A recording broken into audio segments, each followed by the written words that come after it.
My next guest threw 5 innings of no-hit baseball last week, allowing 0 runs and walking just 2, while striking out 6, riding his way to Pitcher of the Week honors here in the Florida League. Please welcome my guest, River Rats right-handed pitcher Connor O'Brien. Connor, thank you for being here, my man. I really appreciate it. So you were pulled in your no-hitter because of pitch count rules. How disappointing was that? Well, it was a little disappointing. However, this was only my second time out after taking a 6-week break. So I talked to my pitching coach and Coach Kelly about it, and it's difficult sometimes, but it's good for my arm just to ease back into it, and it's the game of baseball at this level for right now. Why did you take so long, 6 weeks to be exact, like you said, to get back to throwing again?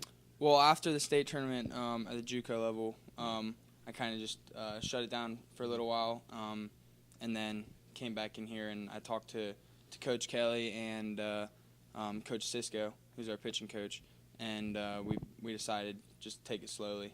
Did you feel like you lost any arm strength or you lost any velocity after those 6 weeks, or did the first time you picked up a baseball and threw it, did everything feel clear and easy and rest? When you take off a little time, you definitely lose a little bit as far as velocity or arm strength. But when the more you throw and the more you pitch, it comes back. Yeah. So I think I lost a little bit, but I'll gain momentum as the season goes. Yeah, and going back to last Thursday against the Squeeze, where you nearly threw that no-hitter, you were in a zone. I was in the booth calling the game, and you were untouchable that night.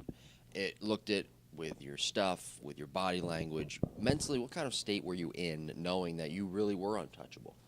Well, every time you take the mound, you go out with the mentality that you want to get every guy out. Yeah, but it's got to be different by the time the 4th inning rolls around. You say, I have a no-hitter here, and these guys can't touch me, right? Yeah, it is, but, it's just a fun game, and, whether they hit you or they don't, your job is to go get outs. Now let's move on to your career a little bit. You started your college career at North Carolina State University, correct? Yes. And then you transferred on to junior college. Why did you make that move? Junior college, why did you make that move? Well, when I was up at NC State, we had an abundance of pitchers, and I didn't see the time that I was hoping for. And towards the end of the year, I got with the coaches, and we just thought it was a smart move for my pitching career to go get a lot of innings at the junior college level or somewhere else after the year, just so I can continue pitching. You wish almost that they would have told you this or talked with you about this before you enrolled. So being that you went through this experience now, would you tell talented high school seniors, hey, instead of going to a top Division I program where you're not going to see many innings or you're not going to see many at-bats, do you recommend going to a junior college first? Well, I'll never regret my experience. There's something about being on a team Right. at the college level. Okay. And so for my personal experience, I really enjoyed playing with a team as talented as that. And I learned a lot, and I brought it to I learned a lot from the players there, and I was able to take it on with me. Mm-hmm. So would you recommend junior college first, then to high school seniors? it's not. It's up to them. Right. For really, they have to make the decision. Yeah, everybody's different. For me, junior college was not honestly my first choice. Right. And I never really thought I would go, but going for my pitching career, getting the innings, and now I'm off somewhere else. Actually, I don't know where I'm going yet, but I have a few options. So, Right. What are some of those options, if you don't mind me asking? USF and UAB are the two options that I'm looking at seriously right now. Okay, good, very good. Now, in terms of this summer, and you mentioned you have options. what else are you trying to prove or to work on so you could possibly get some more options besides the two that you just mentioned? Well, just continue to pitch and throw well each and every time I go out there, and hopefully somebody is in the stands to see me pitch and think that I can help them win some ball games. Yeah, pitchers are a weird breed because, and I mean that in a positive way. You guys have your routines that you go through before every game. Can you take us through your routine, what you do before every start? Okay. Pitchers are creatures of habit. Creatures of habit. I should have used that more than I should. Weird, but I meant that in a positive way because Yes. you guys are so. You go by your schedule, and there's no diverting from that. In the summer, it's a little harder due rain and playing every day and guys are coming in all the time. However, my pregame schedule, I like to get here probably an hour and a half, 2 hours before the game, hang out with the guys, and then about 40 minutes before game time, go out, run 2 poles, do calisthenics that I learned from a pitching coach, a routine from a pitching coach I had in high school, and then do some band work learned from the same guy, throw about 120 out to 120 feet, bring it in, take a break before I get on the mound for a bullpen, throw about 18 pitches there, and then take a minute or 2 break and head to the field. And what does all of those calisthenics and the band work do for your arm? How do you feel after you do that stuff? It really just loosens your body up. Everybody's different. Another one of my mentors told me that everybody should learn guided discovery. It's called. Oh, okay. So whatever makes your body feel good is what's good for you. Yeah. So it's discovering what you discovering feel comfortable. exactly what you want your body, how you want your body to feel, and that's just how what I found to make my body feel the best. All right, Connor. Good luck. Appreciate you being here. Thank you very much. Welcome back to This Week in the Florida League. Joining me on set, Florida League President Rob Seitz. Thanks for having me. Oh, always good to have you here. All right, so let's talk first the All-Star Game coming up in just a couple of weeks here at Sanford Memorial Stadium. A lot of talent this year in the Florida League. What are you looking forward to most about this All-Star Game coming up? Well, the All-Star Game is always a great event, for the fans to watch the best players in the league compete against each other. We've got the Home Run Derby beforehand. Before that is actually a scout showcase. It's a great event. It's always a packed house here at Sanford Memorial Stadium, so we're really looking forward to it and see those guys play. And that will be on Tuesday, July 8th, right here at Sanford Memorial Stadium, and the Home Run Derby will be the night before. No, the Home Run Derby is actually that night. Okay, it's that night. Okay, so let's get this straight, everybody. The Home Run Derby is that night, followed by the All-Star Game. And, of course, like you said, it's always a packed house. Okay, so some league promotions coming up through the first month of the season. Some of the league promotions, one in particular, I'm a little biased because I work for Winter Park. Also, Bark in the Park night was very successful there. I think there's a Bark in the Park night coming up here, unless it already happened. Other promotions coming up in July, though. We do have a ton of promotions coming up. We have Pink at the Park night at Cancer, raising some money for some cancer awareness actually tonight in Sanford. And then we have Fireworks night in DeLand on this Saturday, the 28th. And then one of the best events in the Florida League by far is July 4th in Leesburg. Just absolutely great All-American day. Right after the Leesburg Lightning play, they have the fireworks there on the lake. July 5th, we've got another fireworks night in DeLand as well, a very patriotic day. Then we have the All-Star Game. Then we're going up to Sunbelt to play in the Southeast Collegiate Showcase up in Atlanta. So we've got a lot of activity coming in July, and then obviously our playoffs and championship game is August 3rd. How did you get the Korean national? I'm sure a lot of people are wondering this. How did you get the Korean national team to come here and to play the top 25 best players. Well, they emailed us a few months ago, very interested in coming to play against us, and so when we got that inquiry from them, we passed that along to Major League Baseball since they partially fund us, and that's a big deal. Is that we want to make sure that they would want us to play them and make sure everything is good with this team and it'd be a quality opponent for our players. So they gave us the blessing on it, and now we've scheduled the series. So it's going to be 5 games. You're the Florida League president, so you watch all of these teams, the way they evolve over a season, or in some cases not evolve. And we're watching the Sanford River Rats evolve here in the first month of the year. They were just on a 7-game winning streak, just had it broken. They are by far the hottest team in the league right now. They were playing great. Yeah, it is fun. I mean, you mentioned how they evolve. It's always interesting. You got a 28-man roster. That roster is always a little bit changing throughout the course of the season. The guys are kind of getting to know how to play with each other.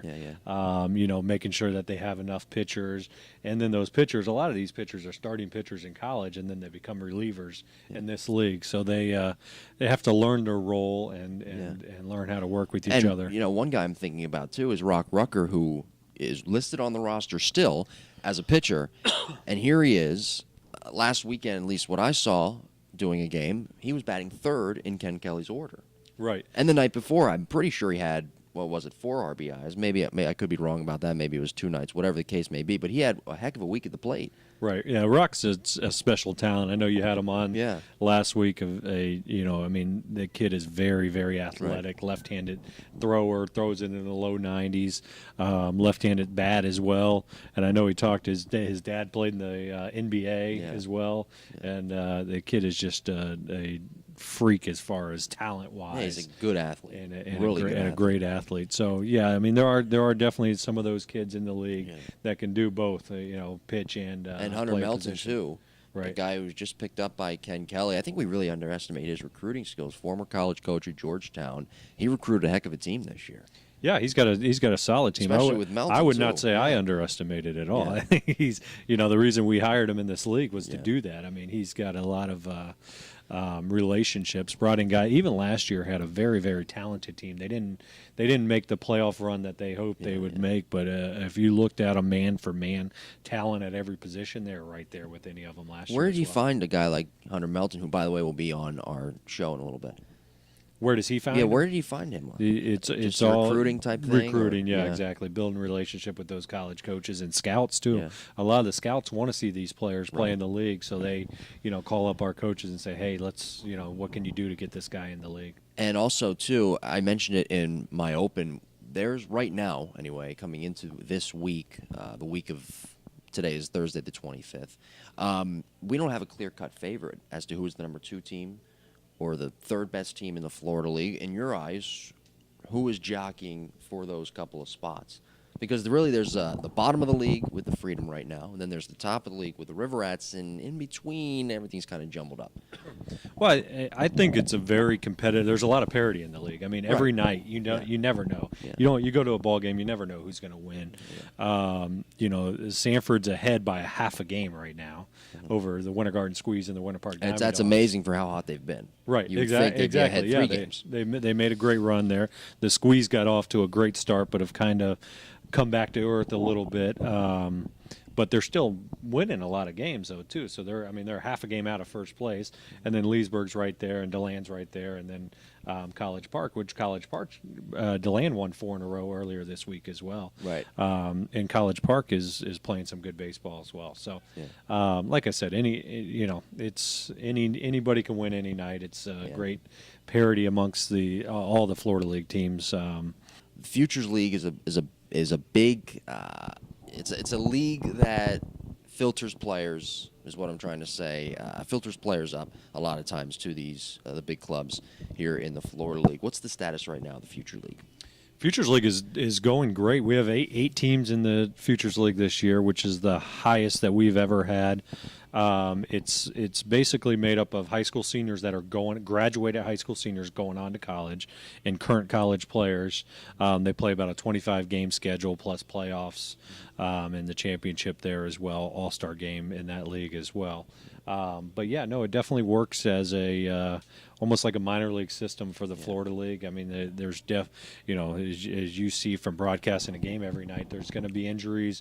There's going to be guys moving up and down. Some teams need some pitchers or a position player here and there. So, Are we going to see an expansion in the Futures League in terms of how many games are actually played?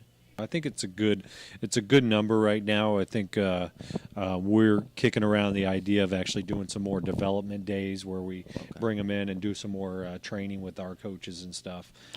So we're always looking to improve and make that league better, make the Florida League better as well. Sounds good, Rob. Thank you for being here. Coming up, we will be stepping outside the studio into this hot heat.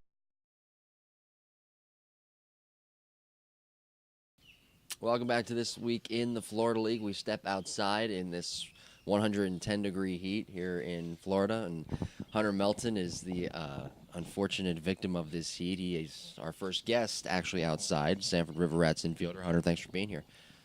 Yes, sir. All right, so let me ask you a question. You go from using this in college to using wood. Somebody's holding wood over there, a wood bat. How have you made such an easy adjustment from aluminum, this bat almost fell, to wood? Wood bat's really not much difference than the bat I use in college. Actually, I actually think the wood bat has more pop than the college bat, just because they changed from BSR to BB core. So for sure, I love swinging the wood bat, and I think it has more pop, which allows me to get more into it and just swing the bat well. So. Yeah, and how have you made such an easy adjustment from going from college ball now to the Florida League, where you first came there a week into the year? Since I didn't play the second half of the season, coming to this league and playing every single day it's an honor to me, and being able to get out on the field and play every single day, which I did towards the end of the season in college. It's just a great honor to come out and play every single day and get my bats in. So. I've loved it so far, and I hope they keep it going. So yeah, and what's something you're trying to work on here this summer? Just in trying to improve my defense and more power to my hitting. Towards the end of the season, and when things didn't go in my way, and I started changing stuff up. Just this summer, I'm trying to keep it consistent, keep doing the same thing. So. And what kind of adjustments did you make that weren't working? Because sometimes when a hitter is struggling, you see that hitter making too many adjustments. Was that the case there? Well, that's what I did. I've hardly ever went through a struggle, which as the first time I've experienced a full year going through the season going without a home run from my college team. So, I did a lot of research and tried to do more things, and just piled a lot on my head. So, and what this summer is for. I just wanted to come out and just get comfortable again, and hopefully go back and do it. And there was probably a point where you were doing all this research, trying different things, and then you finally said, I'm just going to go back to doing what I know what I'm doing. That's right? exactly right. Yes, yeah. sir. And what made you get to that point where you said, you know what, heck with it all, I'm just going back to what I know? Well, I've talked to a few guys, and my hitting coach in college too, and everyone goes through a struggle, and when you go through a struggle, you can't do what somebody else does because you're not that person. So. He just told me just do what I do and do what I did to get to college and playing, and that's just be myself, and that's what I've been doing so far. So it's been working out. Yeah, and certainly it's been working out here in the Florida League. You also stepped on the mound last week. Can you tell me a little bit about that? Yeah, actually it's kind of weird. I came to college to be a pitcher, and they were going to give me a chance to hit, and it turned out well, and they shut me down, and that was probably the first time I stepped on the mound in probably a year. I didn't throw a bullpen prior to that, but I got out there and just do what I could to help out. So yeah. And now here in the league, you're a hitter. Was there something about pitching that you said, I'm not really good with pitching every 5 days, where you said, you know what, I want to be in the lineup every day? Well, I enjoy hitting more than I do pitching, just because that you're more active, and I like being out on the field every single day instead of going out there pitching one day and then having 5 days off. That's just not who I am. Right. A lot of So, position players say that yeah. too. You're not the only one. You hear some of the guys at the professional level who are struggling as a position player and sometimes people approach them and say, "Hey, you want to be a pitcher?" I would imagine that's a tough transition. That is a tough transition. So. Yeah, and for you, I guess it was fairly easy to go from pitching to hitting, though it is a pitcher's game. But I think on the psychological side, it was easier to know that you're going to be in the lineup every day, right? Being in the lineup every day it's way better than being out on the mound. Like I said, it's just whenever you're out on the mound for that. I mean, like you go out and pitch a day, then you come back in and you're in the dugout for 5 days. Sometimes your mind gets wandering off, and I mean that could be a good thing and a bad thing. But for me, that's a bad thing. I like being into it every single day, so that's why I like hitting more than I do pitching. So. All right. Well, listen. Thanks for being here. Good Yes, luck sir. this Appreciate it. season. Thank you. You've put on a pretty good show for the River Rats and for the league. So, good luck the rest of the year. All right. Insight Credit Union Stat of the Week coming up next. As always, our thanks to our presenting sponsors, the YMCA, Gators Dockside, Insight Credit Union, Bright House, Orlando Sanford International Airport, Bishop Beal, and Health Central Hospital. Fans, a quick reminder to come out to ballparks around the Florida League on Sundays for Bright House Customer Appreciation Day. Bright House customers get in for free by presenting their Bright House bill. Time now for our Inside Credit Union Stat of the Week. And this week, our stat comes from the world of sabermetrics. We look at isolated power, which measures a batter's raw power. Now, stay with me for a second. It's slugging percentage minus batting average. The final result measuring how many extra bases a player averages per at bat. A player who hits only singles would thus have an ISO of 0. The maximum ISO is 3,000 and could only be attained by hitting a home run in every at bat. Power hitters ordinarily have an ISO between 240 and 300. While the Freedom came into the week in last place, their infielder Edwin Bonilla leads the league in the isolated power category at 304. The next highest is Leesburg's Brett Jones at 303. There you go, sabermetrics. They're tough, I know. Thanks for joining us this week on This Week in the Florida League. See you next time.